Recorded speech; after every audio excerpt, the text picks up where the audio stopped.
with the movement back to the office after the dreaded C word that we're all very used to now, people are kind of spending a lot more time and investment into their office spaces and want to give it that kind of homely and welcoming, more human feel. So a lot of materiality that we're looking at is looking at timbers, whether that's for floor and joinery and natural materials, lots of kind of clays, and we're looking at kind of troweled on finishes that give it texture and warmth, and also some hybrid materials that look to use waste materials within them. So terrazzos that use bits of stone from leftover other projects. You can select your own palette. That's something we did at our project at Liberty House for the office group.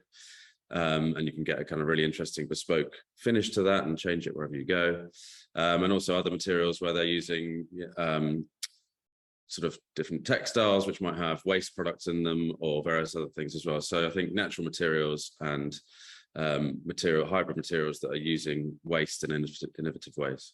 For a while now, a few of these kind of areas of design have been blending into one, whether that's a members club that feels like a workspace or a workspace that's now starting to feel like a restaurant. And actually, I think that, I don't know, maybe it's the next generation coming through, but people aren't segregated into different pots anymore. You don't have to have a work self and a home self and a going out self. So I think that hybridization of people's characters as well is now manifesting in the designs that we're creating for them. Yeah, I think it's very difficult now for new products to come to market without having good sustainability credentials, and certainly that will get picked up quite quickly. So that's a first one, but also how long are they going to last? How much cleaning do they need to do? How many times are you have to change it? What are the details of the junctions and everything like that? So I think building quite robust spaces is very key. We're looking to try and introduce natural ventilation where we can, getting in biophilia to look at the wellness elements as well and all those sorts of things. So I think there's a number of different parts of sustainability that are all at play here. And of course, the biggest one in terms of the carbon imprint of any design is the actual main structure in the building itself. So reusing structures, repurposing, rather than starting from a kind of ground floor up or a knock and rebuild.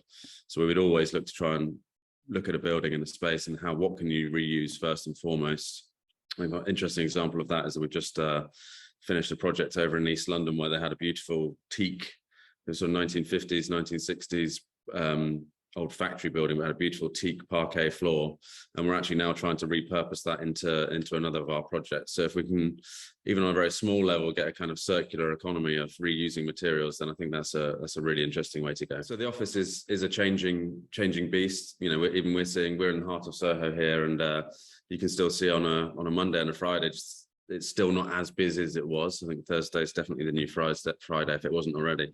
But I think a lot of people, it's interesting. It's very sort of sectorized, I would say, in terms of how people are now using their office and the extent that they're doing that. I think we're obviously in a creative industry, and we've never sort of said to everyone that they have to come back into the office, but actually there's just been a natural move to do that. And so we're in all the time because we collaborate a lot and we talk a lot. And that's something we're seeing across office design, that even if it is a type of business that perhaps can suit remote working, when people do come in, they've got to get the most out of their employees and get the bits that you can't do working at home. So that includes things like collaboration spaces, podcast rooms, all those things that actually are the kind of hub of good ideas and innovation are really now coming to the fore. We've seen people put in show kitchens so that they can have chefs come in to teach people how to cook.